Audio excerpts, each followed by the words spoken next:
महिमा को श्रवण किया था। माँ भगवती ने अनेक रूप धारण करके और अपने भक्तों का उद्धार किया था, जिसमें सूर्यवंशी राजा बड़ा ही सत्यवादी राजा था। उसने अपने जीवन में कितने संकटों को सहन किया, लेकिन कभी सत्य से विचलित नहीं हुए। सत्य से विचलित नहीं हुए, कभी झूठ नहीं बोला उन्होंने। इतने बड़े सत्यवादी राजा जो सर्वस्व अपना लुटा दिया और खुद एक चांडाल के घर में जाकर के नौकरी करने लगे। राजा रानी तीनों बिच गए थे। उसके पश्चात में अनेक प्रसंगों को आपने श्रवण किया था। अंत में प्रसंग श्रवण किया था, देवर्षि नारद जी को भी देवी बन करके और मणिदीप में वास किया था। इत्यादि प्रसंगों को आपने श्रवण किया। आइए इसी श्रृंखला में जुड़ते हैं। माँ भगवती जो सच्चे भावनाओं से भगवती का स्मरण करते हैं, चिंतन करते हैं, वंदन करते हैं, तो उनको आशीर्वाद देने के लिए जरूर आती है। देवताओं के जीवन में जब जब संकट पड़ा, जब जब संकट का समय आया, तब तब आकर के माँ भगवती ने कृपा की है, उनको कृतार्थ किया है। आइए उसी प्रसंग में जुड़ते हैं।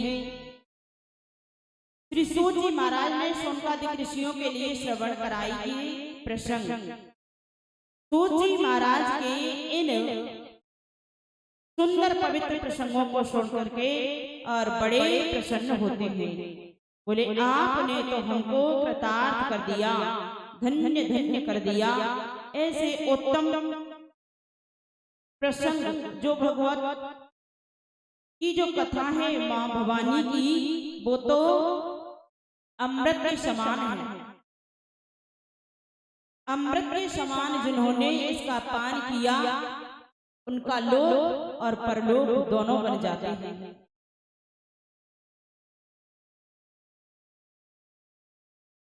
आज हमारी मैयाएं पहली आरती से पहले आ गई थी। उन मैयाओं के लिए बहुत बहुत धन्यवाद मैयाओं, जो मेरी बात को मान करके तुम और कथा की पहली आरती में आ गई।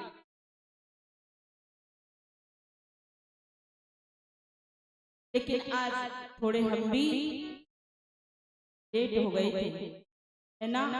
कोई बात नहीं है, शाम को। लेकिन ये कह रही होंगी, बोले शाम को इतना समय कहाँ रहता है, हमारे पास बहुत काम होता है। काम तो रहता है और काम करते रहेंगे जीवन भर। जब तक जीवन रहेगा तब तक कामों में तो लगे रहते हैं, जब तक शरीर साथ देता है तब तक। जिंदगी जब तक रहेगी, फुर्सत ना होगी काम से, कुछ समय ऐसा निकालो, प्रेम कर लो मात से। तो कुछ समय तो ऐसा होना चाहिए।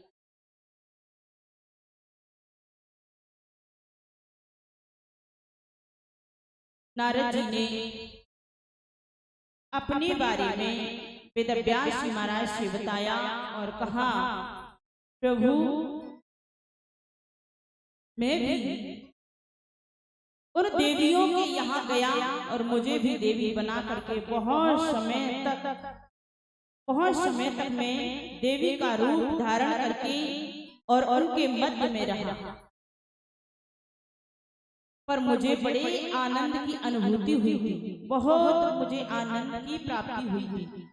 जो मुझे कहीं नहीं मिला वो उनके साथ में मिला। वेद व्यास जी महाराज कहते हैं, बोले संग का बहुत बड़ा असर पड़ता है, संग का बहुत बड़ा असर पड़ता है।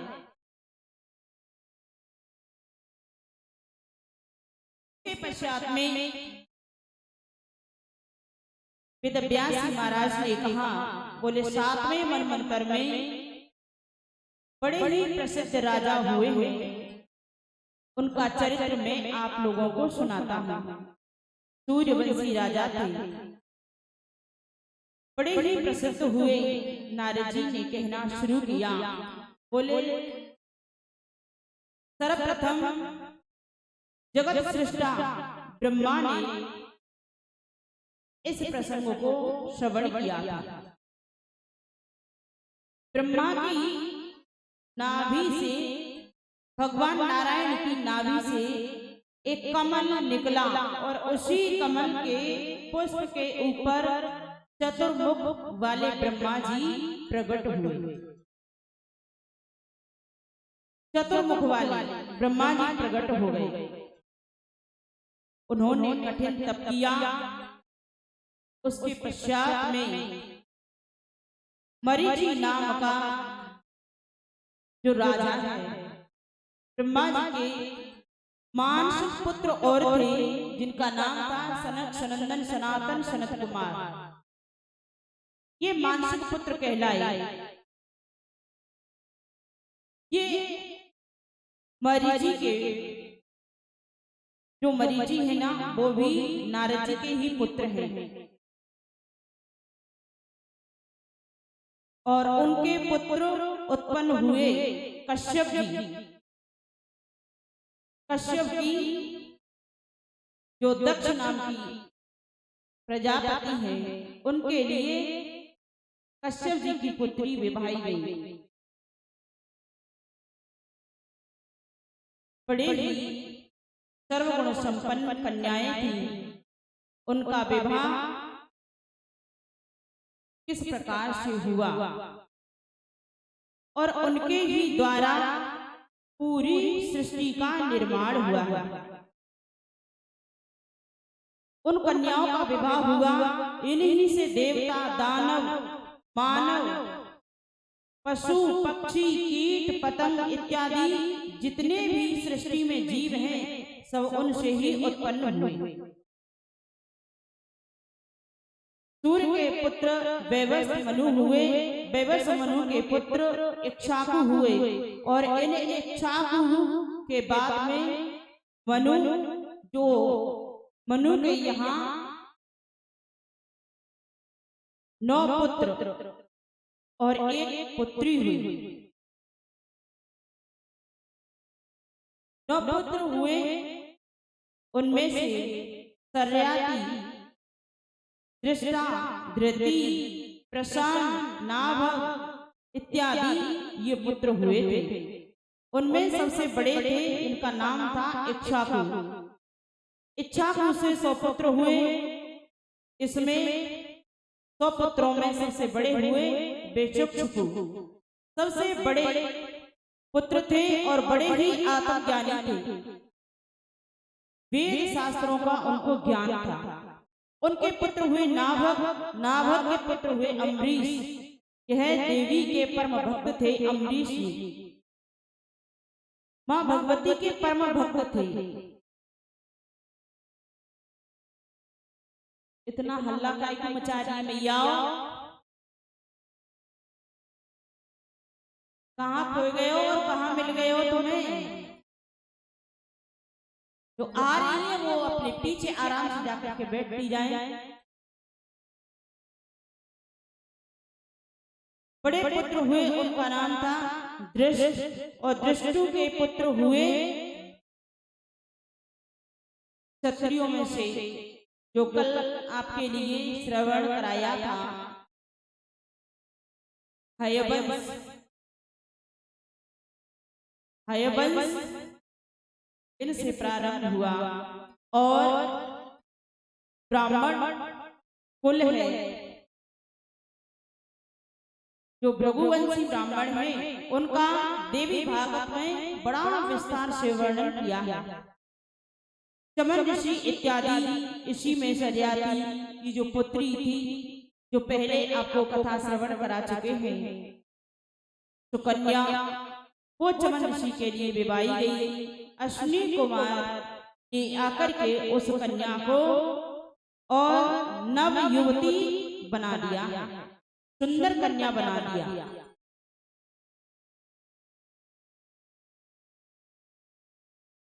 श्री सूत जी महाराज ने वर्णन किया, बोले जो मां भगवती की कृपा प्रसाद को पाकर के और अपने आप को जो धन्य मानते हैं, उनके जहां मां भगवती कन्या के रूप में प्रकट होकर के पता नहीं कब और किस समय हमें आकर के दर्शन दे, हमारी रक्षा करे, कोई नहीं समझ पाता।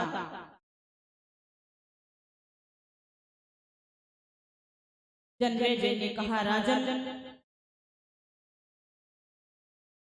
मानदाता परम परमात्मा के बड़े प्रिय भक्त थे, लेकिन उन्होंने भी मां भगवती की आराधना की और मां भगवती के स्वरूप का चिंतन किया तो मां भगवती उन पर प्रसन्न हो गई और प्रसन्न होकर के उनको भी अनंत आशीर्वाद दिया, अनंत आशीर्वाद देकर के और अपने लोगों के लिए उन्होंने प्रस्थान किया। एक से एक बड़े बड़े राजा हुए, एक से एक बड़े बड़े राजा, और उन सब ने मां भगवती का ध्यान किया, मां भगवती का ध्यान करके और उनके लोग को प्राप्त किया। एक जगह देवी के भक्त थे, पुजारी, माता के पुजारी थे। वो कह रहे, हमें नहीं पता था कि माँ के पूजा करने से मुझे तो ये लगता कहीं नारी में जन्म ना लेना पड़े, इसलिए हम पूजा तो करते, लेकिन वो भावनाएं नहीं थी हमारी जो वास्तविक होनी चाहिए, इतना हमें ज्ञान नहीं था। पूजा तो करते, लेकिन हमको ये लगता कि माँ का चिंतन करते करते हमें भी कहीं नारी में जन्म ना लेना पड़े।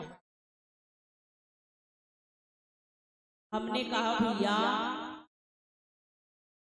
तुम्हें नारी में जन्म लेना पड़ेगा, उसी के द्वारा तो पूरी सृष्टि संचलित होती है, उसी के द्वारा पूरी सृष्टि बनती है, वही पालन करती है और वही इस सृष्टि का निर्माण करती है और वही संहार कर देती है। फिर उनसे आप कहाँ भाग करके जाएंगे? आपके घर में क्या माताएं बहन नहीं है? वो तो जामे सर्वशक्ति स्वरूपिणी। बोले, आपने सत्य कहा है, हमारे मन में जो भावनाएं थी ना वो गलत थी, लेकिन आज के बाद जो हमारे मन में विचार है उनको हम निकाल देंगे। अब हम श्रद्धा पूर्वक माँ का चिंतन किया करेंगे। उनको इसी बात का भय था, क्या पता है हमें स्त्री जाति में जन्म ना लेना पड़े। वेदव्यास जी महाराज ने यहाँ पर देव श्री नारद के लिए ऐसे सुंदर प्रसंगों के लिए श्रवण कराया, और जो देव श्री नारद है ना, वो भी एकाग्रचित्त होकर के श्रवण कर रहे हैं। कहते हैं, बोले, हे नारद, जिस माँ पवित्र गंगा का स्तोत्र का जो पाठ करता है, जो गंगा मैया का स्तोत्र है उसका पाठ करता है, उसके जीवन में कभी जल की कमी नहीं होती। पाठ करे लेकिन श्रद्धा पूर्वक उसके समस्त पाप नष्ट हो जाते हैं और कभी भी जल की उनके जीवन में कमी नहीं होती। माँ भगवती उन पर कृपा कर देती हैं। इस प्रकार से वर्णन किया है और माँ भगवती के प्रसंगों के बारे में आगे श्रवण किया है। बोले देवी भागवत के 9वें स्कंद के 12वें अध्याय में इसका जो स्तोत्र है गंगा मैया का बड़े विस्तार से है। 9वें स्कंद में और 12वें अध्याय में माँ गंगा की स्तुति दी है। प्रभु ने तीनों लोगों को पवित्र करने वाली गंगा को इस लोक में इस प्रकार से प्रकट किया था। मैं ये सुनना चाहता हूँ, जो लोग इस गंगा का पान करते हैं उनका तो जीवन ही बदल जाता है, आत्म कल्याण हो जाता है उन व्यक्तियों का जो भगवती के जल का पान करते हैं। अरे जीवित तो मुक्ति प्रदान करने वाली है, लेकिन ये तो मरने के बाद भी हड्डियों को विसर्जित करते हैं, उसको भी गला देती है, उनका उद्धार कर देते हैं। लेकिन आपने किसी ने मरने के बाद मुक्ति देखी है क्या? मरने के बाद मुक्ति होती हुई देखी है क्या? मरने के बाद क्या पता है कैसी मुक्ति होती है, हमें क्या पता चलेगा? जीवित ही मुक्ति होती है। जीवित मुक्ति कौन सी? सुख पूर्वक जीवन जी रहा है, किसी प्रकार का उसके मन में बैर भावना नहीं है, किसी के प्रति राग द्वेष नहीं है, बस प्रभु का चिंतन कर रहा है और धन की भी कोई कमी नहीं है, नाती बेटा सर्वगुण संपन्न है पूरा परिवार, तो समझ लेना वो जीवित ही मुक्ति के उन सुखों के भोगों को भोग रहा है। कोई मतलब नहीं है, अपना बैठ जाता है, भगवत चिंतन करता रहता है, बस वही जीव समझ लेना। क्योंकि जो कष्टों को भोग रहा है ना, क्लेशों के साथ अपने जीवन जी रहा है, तो समझ लेना कि जो संकट में जीवन जी रहा है, दुखमय जीवन जी रहा है। कभी बेटा नहीं सुन रहा, कभी बेटी नहीं सुन रही। बेटा से कहते हैं तो बेटा तुरंत जवाब देता है, बेटी से कहते हैं तो बेटी भी टूट के पड़ती है, फिर तो दुखी हो जाता है। अरे इस जीवन से तो मैं बिना जीवन के ही, बिना संतान के अच्छा हूँ, और भगवान इससे तो मैं मर जाऊं तो अच्छा है। कहते हैं ना बहुत से लोग, अब तो मैं बड़ा दुखी हो गया, अब मुझे जीवन जीने की कोई इच्छा नहीं है, मैंने सब कुछ देख लिया, अब तो मैं मर जाऊं तो अच्छा है। हताश होकर के बोलते हैं जब कहीं ठिकाना नहीं होता है ना, जब परमात्मा से कहते हैं प्रभु अब तो अपनी शरण में ले ले, अब मुझे कुछ भी नहीं चाहिए। लेकिन जब करने लायक थे उस समय तो हम भगवान का भजन क्यों करें, नवरात्रि क्यों करें? अरे जी अन्न काय को बनाए हो, अन्न खाएंगे, घर में आराम से रहेंगे, पूजा पाठ करने की हमें क्या जरूरत है? पूजा पाठ तो वो करते हैं जिनके पास में कुछ होता नहीं है, जिनके पास धन की कमी होती है, उनके जीवन में संकट होता है, क्लेश होता है, कलह होती है, वो पूजा पाठ करें। मेरे पास किस चीज की कमी है जो मैं पूजा पाठ करूं? समझ लेना पूर्व जन्म का ये हम फल भोग रहे हैं, पूर्व जन्म के कमाई को यहाँ प्रयोग कर रहे हैं, और इस जन्म में करके ले गए। तो एक होटल था और उस होटल पे लिखा था यहाँ फ्री में भोजन कराया जाता है। फ्री में भोजन, कोई भी आए और भोजन करे और चला जाए, निःशुल्क भोजन है। एक बेचारे बाबा गए और उन्होंने जाकर के पूछा, भैया फ्री में भोजन कराते हो? बोले हाँ, हमारी दुकान के बाहर लिखा है निःशुल्क भोजन यहाँ मिलता है। बोले ठीक है। बाबा पहुंच गए अंदर और जाकर के उन्होंने खूब भोजन किया, भरपेट, जो मन करे सो चीज मांगे, क्योंकि वो तो होटल था। खूब पेट भर के भोजन किया और फिर जाने के लिए तैयार हो गए। जब जाने के लिए तैयार हुए तो होटल वालों ने कहा, बोले भैया आप जा रहे हो ना? बोले हाँ। अब तो कुछ दे जाओ। बोले दे जाओ। तुमने दुकान पे क्या लिख रखा है कि फ्री में भोजन कराते हैं? बोले तुम्हारे बाबा भोजन करके गए थे, उनका तुम चुका के जाएंगे, और तुम भोजन करके जाएंगे तो तुम्हारे नाती और बेटा चुकाएंगे। तुम अपने भोजन का शुल्क नहीं देंगे, तुम अपने बाबाओं का,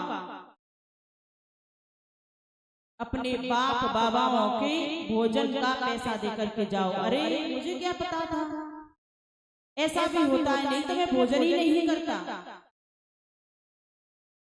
और तुम भोजन करके जा रहे हैं ना, इसका पैसा तुमसे नहीं लिया जाएगा, इसको तो तुम्हारे नाती पोता चुकाएंगे। बोले ये अच्छा होटल है। इसका मतलब ये है हम सब इस संसार रूपी होटल में भोजन कर रहे हैं, और हम हमारे जो पूर्व जन्म का कर्म है, हमारे बाबाओं का पुण्य था, उससे हम फलीभूत हो रहे हैं। पूज्य गोस्वामी जी महाराज ने कहा है ना, पाढ़े पुत्र पिता के धर्मा, पाढ़े पुत्र पिता के धर्मा, खेतियो पर निज निज कर्मा, खेतियो पर निज निज कर्मा, खेतियो पर निज निज कर्मा। बाढ़े पुत्र पिता के धर्मा, पिता ने जो कर्म अच्छे किए हैं उसी से हमारी संतान फलीभूत होती है, फलीभूत होती है। सुख सुविधाएं, ऐशो आराम मैं जीवन जीता है, तो समझ लेना जिसके यहाँ किसी भी प्रकार की कोई कमी नहीं है, वो बाढ़े पुत्र पिता के धर्मा, पिता के शुभ कर्म से ही उनकी संतान फलीभूत होती है। पिता के शुभ कार्यों से मैया हल्ला मत मचाओ, थोड़ी देर की बात और है।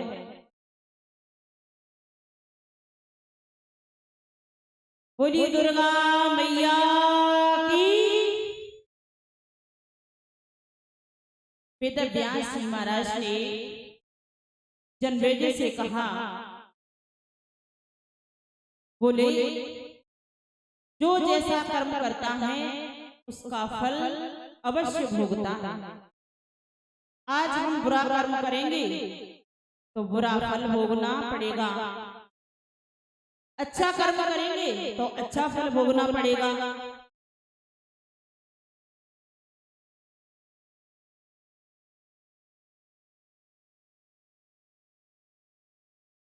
भैया ये सांडों में इतनी आवाज कर दो कि एक दूसरे की आवाज सुन ना सकेंगे, फिर तो शांत बैठ जाएंगे। बताओ कथा चल रही है, बीच में उनकी रामायण चल रही है अलग से, शांत हो जाओ भैया। ज्यादा बोलने की आदत होती है ना, चैन नहीं पड़ता है। बोलिए दुर्गा मैया की। जो माँ भगवती का चिंतन करते हैं, स्मरण करते हैं, उसका आत्म कल्याण हो जाता है। भगवान नारायण, एक समय की बात है, जो कार्तिक में पूर्णमासी आती है, कार्तिक पूर्णमासी के शुभ अवसर पर राधा महोत्सव मनाया जाता है। राधा महोत्सव मनाया जाता है हमारे वृंदावन में, तो लेकिन अन्य जगह सब लोग जानते हैं शरद पूर्णिमा के नाम से, है ना। शरद पूर्णिमा के नाम से जिस दिन क्या बनता है जानते हो, क्या बनाते हैं? उस दिन खीर का भोग लगता है। उस खीर को चांदनी रात में रख देते हैं, फिर उसके जब रात्रि व्यतीत हो जाती है, प्रातःकाल उस खीर को पाते हैं। तो ऐसा सुंदर राधा महोत्सव मनाया जाता है।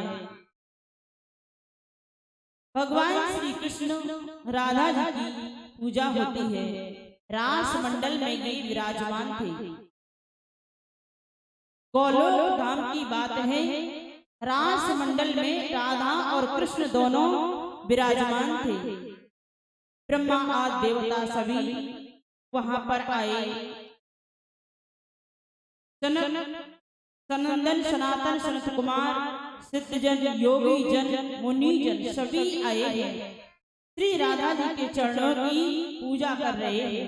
इतने में एक सुंदर गीत गाने वाली माँ देवी का पदार्पण हुआ। हाथ में बीड़ा को धारण किए हुए थी और सुंदर गीत गाने लगी। तो कौन थी जो बीड़ा को धारण करके आई थी? उसी के मध्य माँ सरस्वती। माँ सरस्वती बीड़ा को धारण करने वाली है, बुद्धि की प्रदाता है। शुक्लां ब्रह्म विचार सार परमा माध्याम जगत व्यापिनी वीणा पुस्तक धारिणी मवहेदां जाड्यान्धकारापहम् आस्ते पाठकमालिकां वेदतीं पद्मासने संस्थितां वन्दे तां परमेश्वरीं भगवतीं बुद्धि प्रदां शारदां। ऐसी माँ भगवती वस्त्रों को धारण किए हुए बीड़ा को बजाती हुई ऐसे मनोहरमय रागों को अपने उस बीड़ा में छेड़ने लगी। इससे ब्रह्मा ने प्रसन्न होकर के सरस्वती को आशीर्वाद दिया। आशीर्वाद किसका दिया? कहते हैं ना कि गिफ्ट दिया। और गिफ्ट किस चीज का दिया है? उनको बड़ा सुंदर हार दिया। भगवान भोलेनाथ ने उन्हें उत्तम मणि प्रदान की। भगवान श्री कृष्ण ने अपने गले से कौस्तुभ मणि निकाल करके मां सरस्वती के लिए प्रदान की है। श्री नारायण ने एक मनोहरमय माला दी है। लक्ष्मी जी ने रतन जड़ित नूपुर दिए हैं। इस प्रकार से देवताओं ने अनेक आभूषण उनके लिए प्रदान किए और उन आभूषणों को धारण करके मां सरस्वती भगवती ने सुंदर सुंदर गीतों को गाया है। ये परमात्मा की शक्ति प्रदान करने वाले और धर्ममय बुद्धि बनाने वाली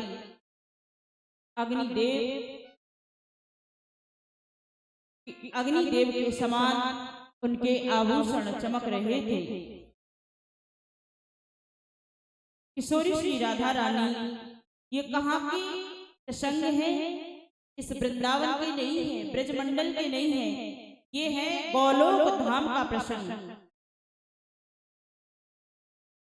ब्रह्मा जी भी उस सभा में विराजमान थे, उन्होंने शंकर जी को प्रेरणा दी कि आप रास को और अधिक बढ़ाने के लिए कोई मधुर गीत गाइए। शंकर जी भी अपने कान से हाथ को लगा करके और सुंदर गीत गाने लगे। उन्होंने देखा कि संपूर्ण हमारा रासमय मंडल देखते देखते सबके सामने जलमग्न हो गया, जलमय हो गया। वहां श्री कृष्ण और राधा कोई भी दिखाई नहीं दिए। तब कहा, बोले ये किस कारण से ऐसा हुआ? बोले गंगा मैया की प्रार्थना करो, माँ गंगा की कृपा से ये सब हुआ है। गंगा मैया की प्रार्थना करो। उसी समय माँ गंगा मैया से माँ सरस्वती ने प्रार्थना की और कहा, बोले आप जो कर रही है ना वो ठीक नहीं है। इस सुंदर महोत्सव को आप बिगाड़ रही हो। क्यों जल ही जल इसमें चारों तरफ फैला दिया?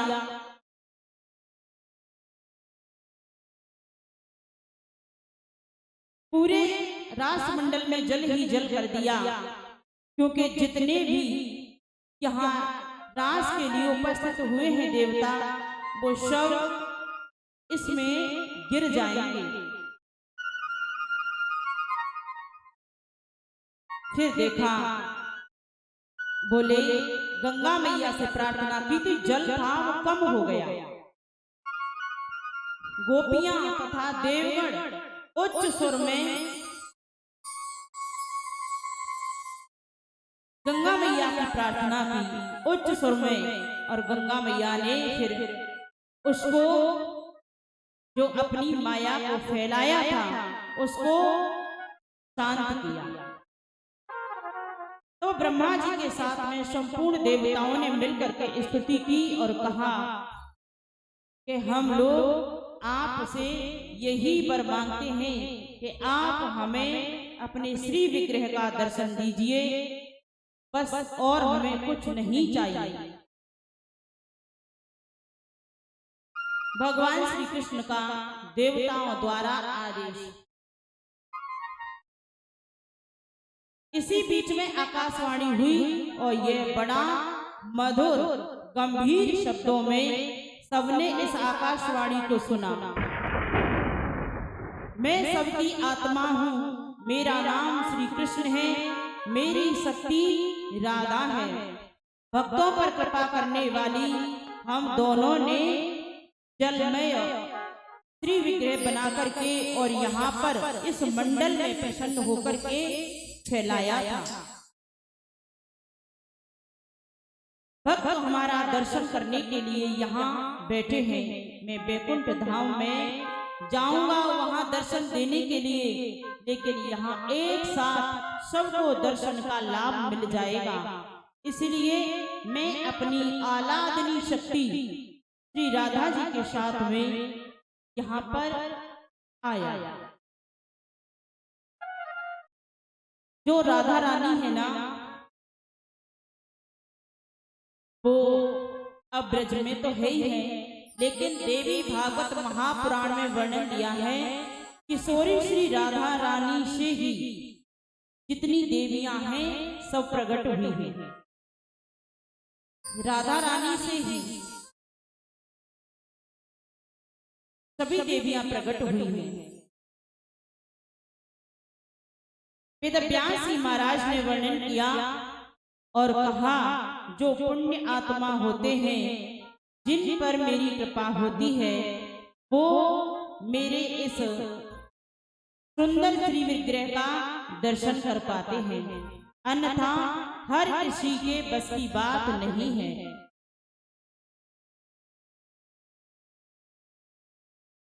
भगवान ने अपनी माया के मंत्र समूहों से युक्त तथा वेदों के सारभूत तंत्र शास्त्रों की रचना की। जो मनुष्य हाथ में गंगा जल लेकर के प्रतिज्ञा पूर्ण नहीं करता, वह गंगा जी की आयु पर्यंत तक नरक में जाता है। जल हाथ में लेकर के संकल्प तो कर लिया, लेकिन उसको पूर्ण नहीं किया तो गंगा यमुना इनकी तो बहुत लंबी लंबी आयु है, इतनी आयु तक वो नरक में पड़ा रहता है। वेद व्यास जी महाराज ने जन्मेजय के लिए इस प्रसंग को श्रवण कराया और कहा कि गोलोक में शंकर जी के ऐसा कहने पर उसी समय राधा के साथ में श्री कृष्ण वहां पर प्रकट हो गए। सभी लोग आनंद से उत्सव मनाने लगे। फिर समय आने पर शिव ने मुक्ति के दीपक स्वरूप तंत्र शास्त्र का निरूपण किया है। गोलोक में प्रकट होने वाली गंगा को सभी प्राणियों को मोक्ष देने वाली, तथास्तु तुमने जो किया वो अच्छा किया, उनके लिए भी वरदान दिया है, आशीर्वाद दिया है। नारद जी ने पूछा कि 5000 वर्ष बीतने के पश्चात गंगा कहाँ चली गई? बोले श्री नारायण के चरण कमलों से इनका प्रागट हुआ और भगवान नारायण के श्री चरण कमलों में ही वो समा गई। नारायण के चरण कमलों में बोले हाँ, इनका नाम विष्णुपदी भी पड़ा है। बोले ये तो बात की बात है, लेकिन सरस्वती के शाप के कारण गंगा भारतवर्ष में उतरी। फिर शाप की अवधि बीत जाने के बाद वैकुंठ चली गई। इसी प्रकार सरस्वती पद्मावती नदी बनकर के लक्ष्मी भी स्थापित हो गई थी, उनको भी नदी के रूप में इस धराधाम पर आना पड़ा। वेद व्यास जी ने कहा, हे नारद, आपको बताता हूं कि गंगा और सरस्वती, तुलसी, लक्ष्मी ये 4 भगवान श्री कृष्ण की पत्नियां हैं। बोले 4 के हाँ, भगवान श्री कृष्ण की तो बहुत सी पत्नियां हैं। बोले ये भी भगवान श्री कृष्ण की पत्नी है। नारद जी ने फिर प्रश्न किया है, भगवान श्री नारायण के चरणों से प्रकट होकर के गंगा ब्रह्मा के कमंडलों में कैसे आई, शिव की जटाओं में कैसे उतरी, तथा गंगा जी और नारायण के प्रेयसी कैसे बनी, यह सब मुझे बताने की कृपा करें। मेरी समझ में नहीं आता। अत्यंत ही मनोहरमय दृश्य मैं आपके श्री मुख से श्रवण करना चाहता हूँ, देखना चाहता हूँ, लेकिन उससे पूर्व यहाँ पर जो गोपियां आ रही हैं, उस सुंदर रास का महोत्सव है, उसका मैं दर्शन करना चाहता हूँ। वेद व्यास जी महाराज ने कहा, हे नारद, तो आप श्रवण करो और मैं तुम्हें श्रवण कराने के लिए तैयार हूँ, लेकिन तुम भी एकाग्रचित्त होकर के श्रवण करेंगे तो मैं अवश्य कराऊंगा। उसी समय कहा, बोले किशोरी श्री राधा रानी हैं, वो इस रास मंडल में आई थी, उनके साथ में 30 करोड़ गोपियां थी। 10 नहीं, 20 नहीं, 2 नहीं, 4 नहीं, 6 नहीं, 30 करोड़, लाखों की भी संख्या नहीं, 1 करोड़ की भी नहीं, 30 करोड़ गोपियां किशोरी श्री राधा रानी के साथ में आई हैं। भगवान श्री कृष्ण के पास आकर के रतनमय सिंहासन पर विराजमान हो गई। उनको देख करके श्री कृष्ण ने आदर पूर्वक खड़े होकर के उनका स्वागत सम्मान किया।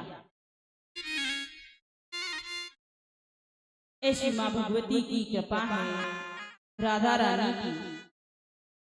किशोरी श्री राधा रानी कृपा सबके ऊपर करती है। ऐसा कोई व्यक्ति नहीं है जिसके ऊपर कृपा न करे। हो वृंदावन में हुक्म चले बरसाने वाली का।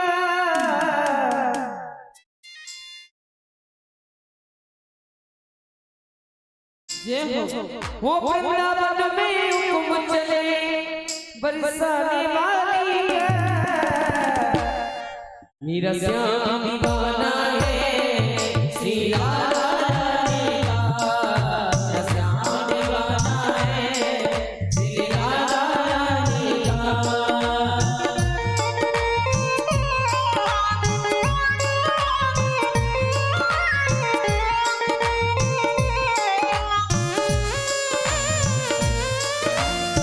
वृंदावन में हुक्म चले बरसाने वाली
जो मैया से प्यार करते हैं वो एक बार दोनों हाथ ऊपर करेंगे ऐसे सभी भक्तों करते हैं। शाम को जागरण मतलब खूब धूप लगा रहे थे, चलाए यहाँ तो हाथ कर लीजिए ऊपर से, ये तो भगवान का गुणगान हो रहा है। पीछे वाले भक्त लोग भी कर ले ऊपर हाथ, उद्धार है जाओ, तुम्हारा चिंता मत करो।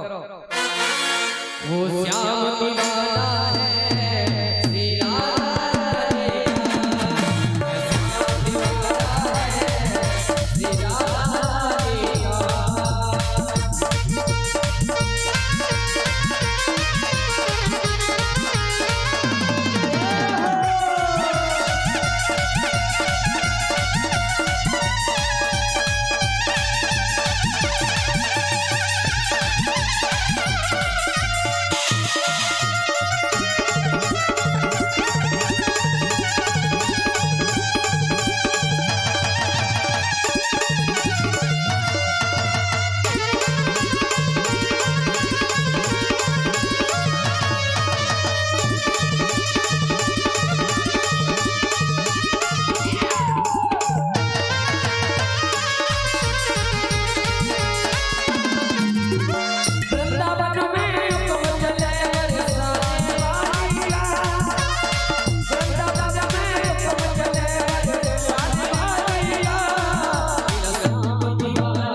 बोलिए दुर्गा मैया की, राधा रानी सरकार की।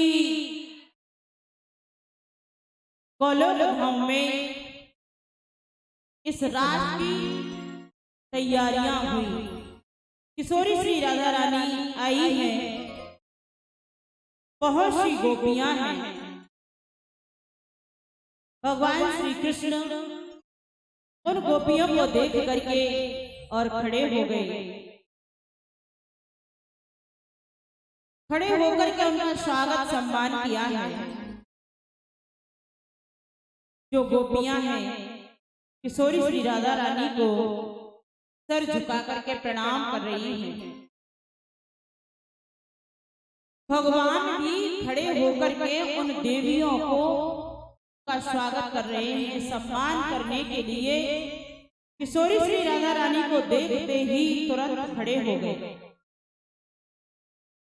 इसी बीच राधा रानी है वो तिरछी नजर से भगवान श्री कृष्ण की तरफ देखने लगी और कहती हैं, हे प्राणेश्वर, ये मुस्कुराहट तिरछी नजरों से देखने वाली सुंदरी कौन है? ये दुर्वासना लेकर के यहाँ गोलोक में कैसे आई है? आप बार बार मर्यादा के विपरीत चेष्टाएं करते हैं। ये स्त्री जाति होने के कारण मैं आपको क्षमा कर देती हूँ, नहीं तो हे ब्रजेश्वर, आप और अपनी प्रेयसी को लेकर के गोलोक से चले जाइए।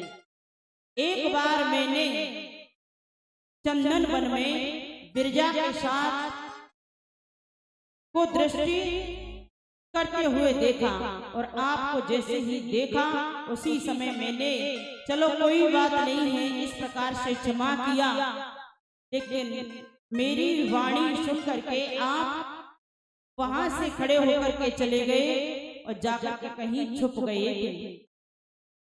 बिरजा ने तुरंत मेरी आवाज को सुना और अपना शरीर त्याग दिया था। नदी के रूप में वो परिणित हो गई थी। मेरे घर जाने के बाद फिर उसके पास आप पुनः गए होंगे। हे ब्रजे, ऐसा कहकर के और रोने लगे। अपना तेज उसमें स्थापित किया। इससे साफ उसी से सत और असत ये प्रकट होते हैं। इसी प्रकार मैंने आपको शोभा नाम की गोपी के साथ बातें करते हुए देखा था। मैंने देखा था उसी समय आप भी मेरी नूपुरों की ध्वनि को सुन करके और वहां से आप चले गए। वो शोभा भी शरीर को छोड़ करके चंद्रमा मंडल में जाकर के प्रवेश कर गई थी। तब मैंने अपने दुख के उस समय को किस प्रकार बांटा था अपनी गोपियों के साथ में। मणियों से ये सिंहासन जड़ा हुआ है। जो भी सिंहासन पर बैठता है वो कोई साधारण नहीं होता। इस सिंहासन पर बैठने का हर किसी का अधिकार नहीं होता है। अत्यंत ही इनका शरीर तेजमय होता है, वही जाकर के इस शरीर सहित इस सिंहासन पर बैठ सकता है, अन्यथा हर किसी के बस की बात नहीं है। ऐसे स्त्री पुरुषों में इस प्रकार के गुण पाए जाते हैं। किशोरी श्री राधा रानी कह रही हैं भगवान श्री कृष्ण से, श्री कृष्ण इस प्रकार कई बार आपको शांति नाम की गोपी के साथ रास मंडल में विहार करते हुए मैंने देखा है। बसंत ऋतु का समय था और इस सुंदर सिंहासन की बगल में जो शांति नाम की गोपी थी वो यहाँ पर बैठी थी। उसकी दिव्य माला को आप देख रहे थे और जैसे ही मैं आई तो मुझे देखते ही आप सूर्य मंडल में प्रवेश कर गई थी। आप यहाँ से दूसरे स्थान पर चले गए और वहां छुप कर के रहने लगे। हे प्राणेश्वर, आप पुष्पों की शैया पर विराजमान थे और मैंने आपको तांबूल दिया। मेरा ये शब्द सुनकर के आप भयभीत होकर के वहां से और खड़े होकर के भाग गए थे। अपना देह त्याग दिया, उसका शरीर दिव्य गुणों से विभजित हो गया था। मैंने इस प्रकार से आपको कई बार समझाने की चेष्टा की है और आप मेरी बात को नहीं सुनते। इस प्रकार से भगवान श्री कृष्ण और राधा रानी गोलोक धाम में आपस में वार्तालाप कर रही हैं। कहते हैं गंध चंदन आदि का लेप किए हुए थे और आपके श्री विग्रह से बड़ी सुगंधी निकल रही थी। आपने सुंदर पीतांबर को धारण किए हुए थे। आपको आपके साथ क्षमा को मैंने देखा था और मैंने सावधान भी किया। मैंने आपके इस शरीर के इस पीतांबर को, हाथ से मुरली को तथा रतन जड़ित आपके इस पटके को मैंने आपसे ले लिया था। लज्जा के कारण क्षमा करना, क्षमा ने देखा था उसी समय अपना ये शरीर त्याग करके और पृथ्वी में समा गई थी। रोते हुए आपने मेरे से आकर के क्षमा मांगी थी। वो क्षमा नाम की गोपी थी, वो अपने शरीर को छोड़ करके चली गई। इस प्रकार से राधा रानी ने भगवान श्री कृष्ण से उन गोपियों के बारे में श्रवण किया। राधा ने फिर लाल नेत्रों को देखते हुए गंगा से कहा, अरे अरुण, इस समय लज्जा के कारण गंगा का मुख भी नीचे की ओर हो गया है। ऐसा लग रहा है मानो पृथ्वी में समा जाएगी। नीचे की तरफ दृष्टि क्यों की है? मेरी तरफ मुंह कर मेरी तरफ देख। वो जो गंगा मैया है वो देखते देखते और भगवान के श्री चरण कमलों में प्रवेश कर गई। भगवान श्री कृष्ण ने अपने चरणों में उसको शरण दे दी। राधा जी ने गौलोक में, ब्रह्मलोक, शिवलोक आदि में गंगा को खोजा, किंतु कहीं भी वो दिखाई नहीं दी। प्रयास तो बहुत किया था खोजने का, लेकिन कहीं भी नहीं मिली। हमारे ब्रज में भी अगर आप कभी जाए ना, तो रिक्शा वाला भी राधे राधे ही बोलेगा, और जब राधे राधे बोलता है ना तो रिक्शा वाला अपने आप रास्ता दे देता है। वहां की ब्रज रज में, ब्रज रज के कण कण में किशोरी श्री राधा रानी समाई हुई है। पूरे ब्रज मंडल में भगवान श्री कृष्ण और किशोरी श्री राधा रानी ये धराधाम पर आई थी सुंदर सुंदर लीलाओं को करने के लिए, लेकिन लीलाओं को किया जितना वहां पर हमारे ठाकुर जी का नाम नहीं लिया जाता, जितना राधे का नाम उच्चारण किया जाता था।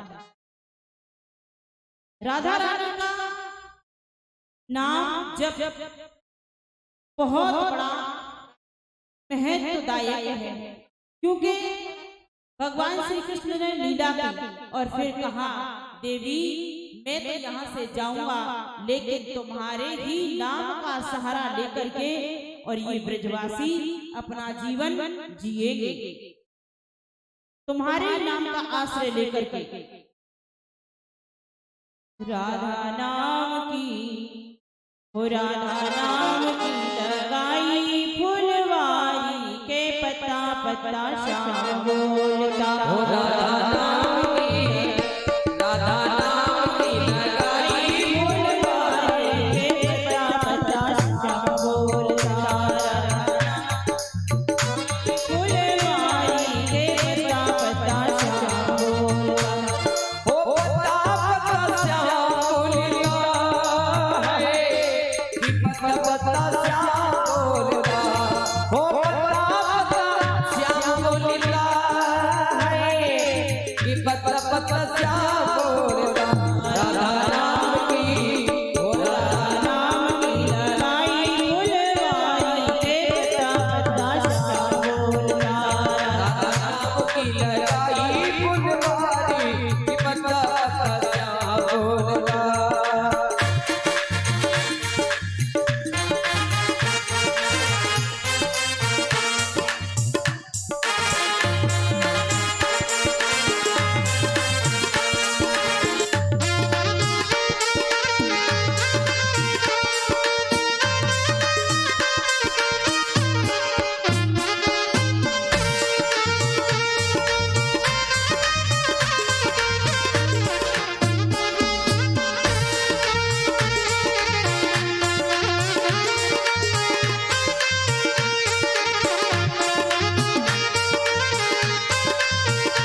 बोलिए राधा रानी सरकार की जय।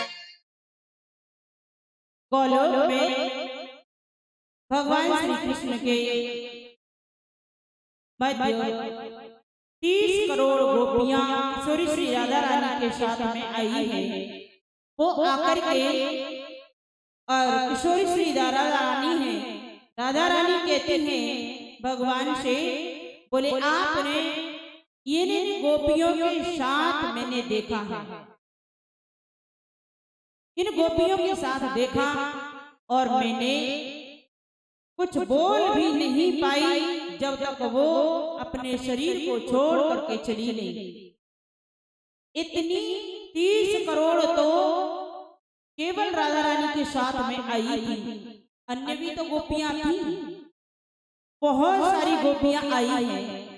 इतना वर्णन देवी भागवत महापुराण में दिया है, इतना तो भागवत में भी गोपियों के बारे में नहीं दिया। किशोरी श्री राधा रानी की चरण की जो रज है उसको अपने मस्तिष्क पर लगा करके और उसको प्रणाम करते हैं। वो कैसी है? सर्वेश्वरी है, जगत की कल्याणी है, जगत की अधिष्ठात्री देवी है। ब्रह्मा जी भी इस दृश्य को देख रहे थे और उनका कंठ गदगद हो रहा था, प्रसन्नता से उनका कंठ गदगद हो रहा था। दोनों को युगल जोड़ी को जब देखा, श्री कृष्ण और राधा, राधा और कृष्ण कोई अलग नहीं है, एक ही स्वरूप है, लेकिन दोनों एक से अलग अलग हो गए। एक ही ज्योति दो दीपकों में परिणत हो गई, दो दीपकों में परिणत हो गई। ब्रह्मा, भगवान शिव और भगवान नारायण इस दृश्य को देख करके बड़े प्रसन्न हो गए, बड़े खुश होने लगे।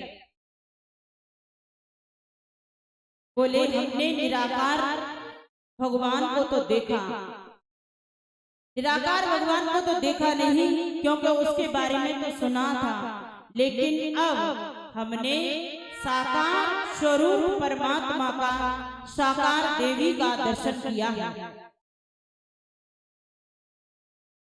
बोले साकार? बोले हाँ।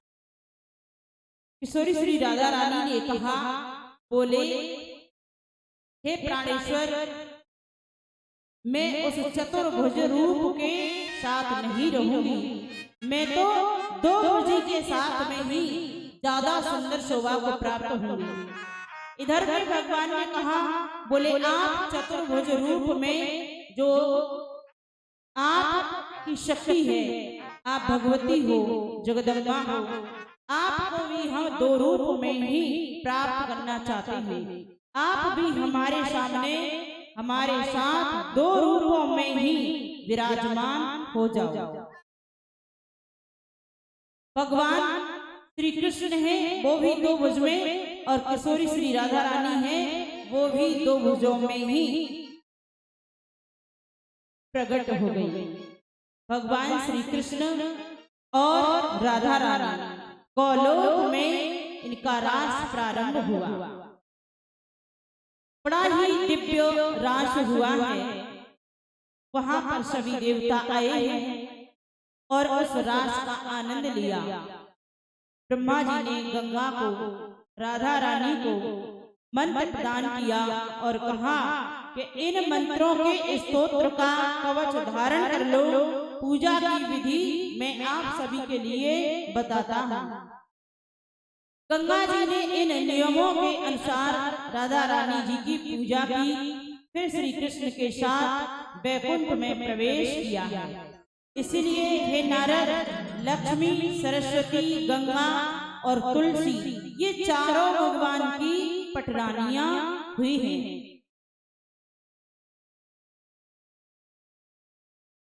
लक्ष्मी, सरस्वती, गंगा तुलसी वे शुभ पावनी ये नारायणी शिव्या चातयस्योन्यशी।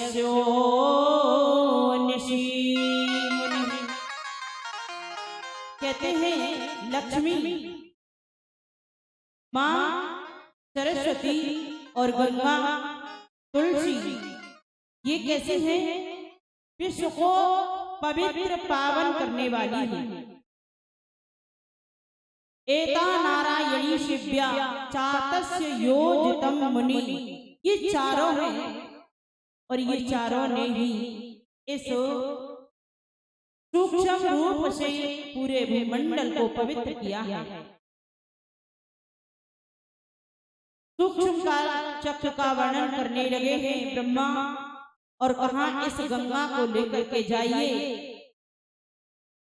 हे ब्रह्मा विष्णु शिव, यह काल बड़ा बलवान है, सभी में परिवर्तन कर देता है। आप लोग तथा अन्य सूर्य देवता जो यहाँ आए हैं वो अपने लोक के लिए प्रस्थान कर जाएं, अपने अपने लोक के लिए सभी पधार जाएं। ब्रह्मा इतना सुन करके और कहने लगे, बोले श्री राधा रमण श्री कृष्ण गोलोक के अंतःपुर में चले गए। ब्रह्मा आदि देवता वहां से चल करके अपने अपने लोकों में पहुंच गए हैं। तब गोलोक, ब्रह्मलोक, शिवलोक तथा वैकुंठ लोक आज जिन जिन लोकों में गंगा को रहने की श्री कृष्ण ने आज्ञा दी थी उन लोकों में रहने लगे। यह गंगा भगवान विष्णु के चरण कमलों से निकली है, इसलिए इनका नाम मां गंगा का नाम विष्णुपदी पड़ा है। भगवान के श्री चरणों से प्रकट हुई है। हे नारद, इस प्रकार मैंने भगवती गंगा के जो मोक्ष पद उपाख्यान है उसको मैंने आपके लिए श्रवण कराया। नारद जी ने पुनः प्रश्न किया, प्रभु गंगा वैकुंठ में क्यों चली गई और वो तो विष्णुपदी कहलाई है? बोले सबके सामने देखते देखते और भगवान के चरणों में प्रवेश कर गई थी, लेकिन उसके पश्चात जब देवता ज्यादा